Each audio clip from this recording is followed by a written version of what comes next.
الأمطار والأشجار تخلتني طبعا برا. أمطار صيفية تجنن. يا رب يكون عليكم خير ومحبة وسلام.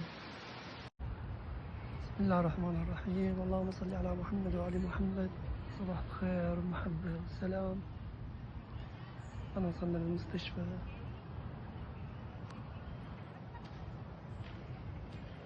ضغط الصباح.